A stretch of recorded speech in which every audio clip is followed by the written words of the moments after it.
2 days after this, when Mary opened her eyes, she sat upright in bed immediately and called to Martha. "Look at the moor! Look at the moor!" The rainstorm had ended, and the gray mist and clouds had been swept away in the night by the wind. The wind itself had ceased, and a brilliant, deep blue sky arched high over the moorland. Never, never had Mary dreamed of a sky so blue. In India, skies were hot and blazing.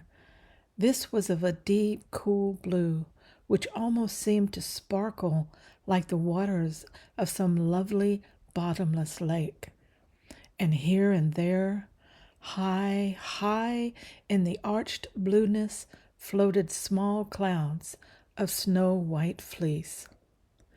The far-reaching world of the moor itself looked softly blue instead of gloomy, purple-black, or awful, dreary gray.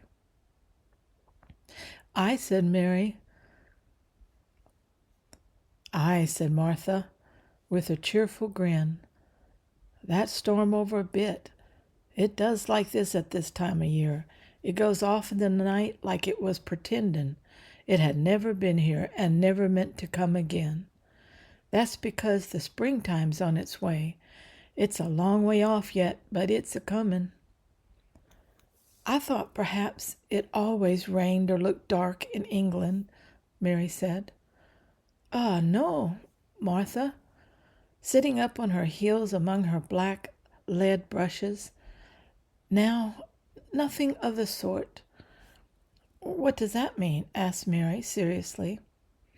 In India, the natives spoke different dialects which only a few people understood, so she was not surprised when Martha used words she did not know. Martha laughed, as she had done the first morning. "There now," she said. "I talked broad Yorkshire again like Mrs. Medlock said I mustn't. None of the sort means nothing of the sort. Slowly and carefully, but it takes so long to say it. Yorkshire's the sunniest place on earth when it is sunny. I told thee that, like the moor after a bit. Just you wait till you see the gold-colored gross blossoms, and the blossoms on the broom, and the heather flowering, all purple bells, and hundreds of butterflies fluttering, and bees a-humming, and skylarks a-soaring up and a-singing. You'll want to get out on it at sunrise and live out on it all day like Dickens does." "Could I ever get there?" asked Mary, wistfully, looking through her window at the far-off blue. It was so new and big and wonderful, such a heavenly color. "I don't know," answered Martha. "That's never used the legs since they was born, it seems to me. They couldn't walk 5 miles. It's 5 miles to our cottage." "I should like to see your cottage." Martha stared at her a moment curiously before she took up her polishing brush and began to rub the grate again. She was thinking that the small, plain face did not look quite as sour at this moment as it had done the first morning she saw it. It looked just a trifle like little Susan Ann's when she wanted something very much. "I'll ask my mother about it," she said. "She's one of them that nearly always sees a way to do things. It's my day out today, and I'm going home. I'm glad Mrs. Medlock thinks a lot of Mother because she could talk to her." "I like your mother," said Mary. "I should think they did," agreed Martha, polishing away. "I've never seen her," said Mary. "No, they hasn't," replied Martha. She sat up on her heels again and rubbed the end of her nose with the back of her hand, as if puzzled for a moment, but she ended quite positively. "Well, she's just as sensible and hard-working and a good-natured and clean that no one could help liking her, whether they'd seen her or not.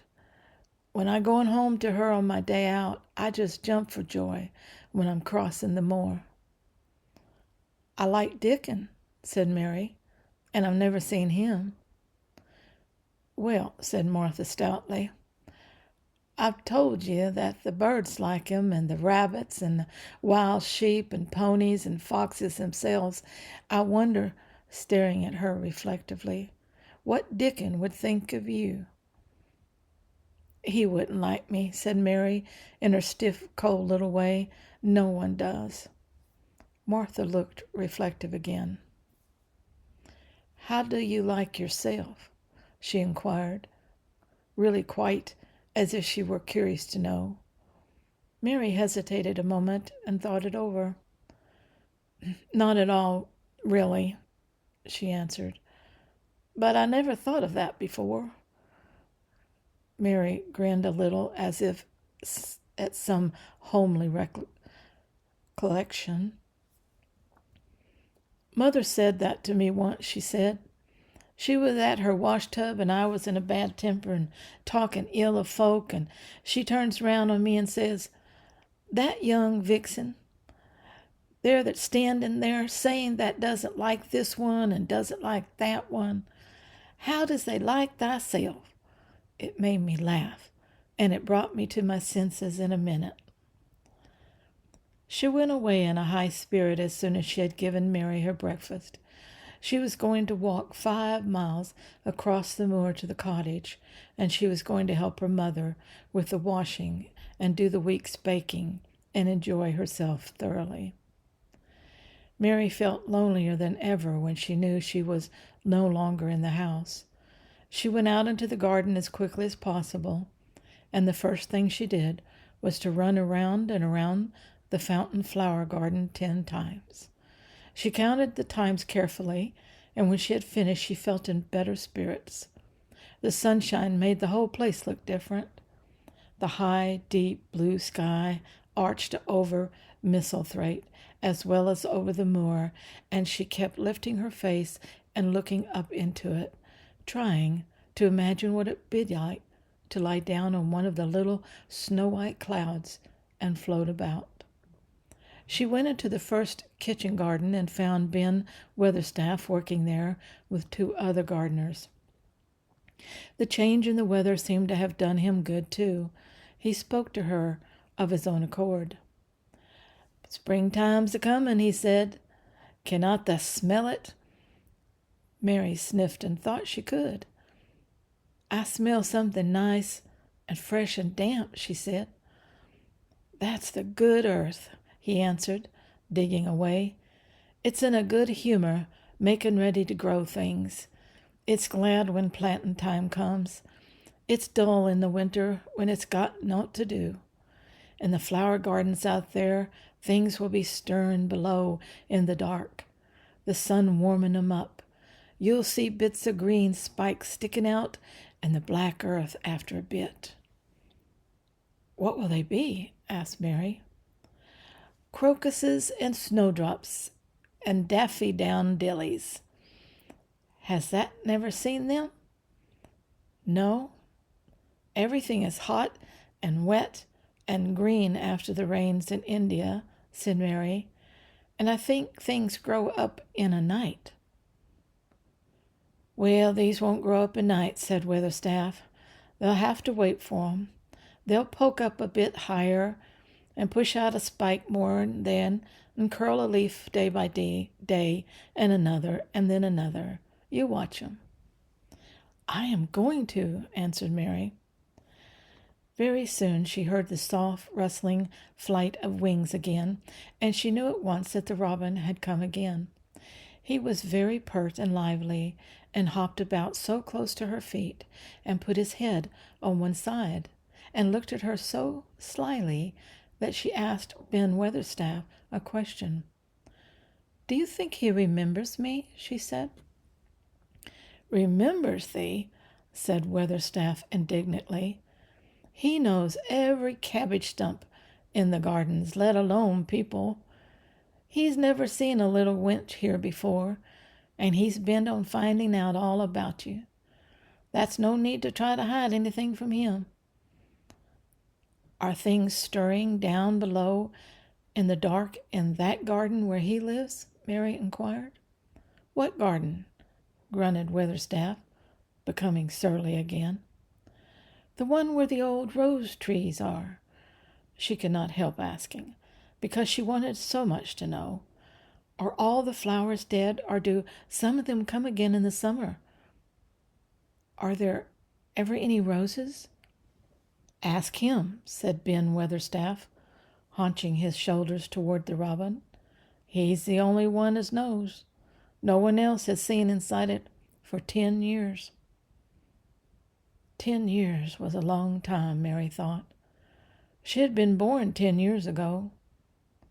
She walked away slowly, thinking. She had begun to like the garden just as she had begun to like the robin and Dickon and Martha's mother. She was beginning to like Martha, too. That seemed a good many people to like when you were not used to liking. She thought of the robin as one of the people. She went to her walk outside the long ivy-colored wall over which she could see the treetops, and the second time she walked up and down, the most interesting and exciting thing happened to her, and it was all through Ben Weatherstaff's robin. She heard a chirp and a twitter, and when she looked at the bare flowered bed at her left side, there he was, hopping about and pretending to peck things out of the earth to persuade her that he had not followed her. But she knew he had followed her, and the surprise so filled her with delight that she almost trembled a little. You do remember me, she cried out. You do. You are prettier than anything else in the world. She chirped and talked and coaxed, and he hopped and flirted his tail and twittered. It was as if he were talking. His red waistcoat was like satin, and he puffed his tiny breast out, and was so fine and so grand and so pretty that it was really as if he were showing her how important and like a human person a robin could be. Mistress Mary forgot that she had ever been contrary in her life when he allowed her to draw closer and closer to him, and bend down and talk and try to make something like robin sounds. Oh, to think that he should actually let her come as near to him as he had that. He knew nothing in the world would make her put out her hand toward him or startle him in the least tiniest way. He knew it because he was a real person, only nicer than any other person in the world. She was so happy that she scarcely dared to breathe. The flower bed was quite bare. It was bare of flowers because the perennial plants had been cut down for their winter rest, but there were tall shrubs and low ones which grew together at the back of the bed, and as the robin hopped about under them, she saw him hop over a small pile of freshly turned up earth. He stopped on it to look for a worm. The earth had been turned up because a dog had been trying to dig up a mole, and he had scratched quite a deep hole. Mary looked at it, not really knowing why the hole was there, and as she looked she saw something almost buried in the newly turned soil. It was something like a ring of rusty iron or brass, and when the robin flew up into a tree nearby, she put out her hand and picked the ring up. It was more than a ring, however. It was an old key, which looked as if it had been buried a long time. Mistress Mary stood up and looked at it with an almost frightened face as it hung from her finger. Perhaps it has been buried for 10 years, she said in a whisper. Perhaps it is the key to the garden.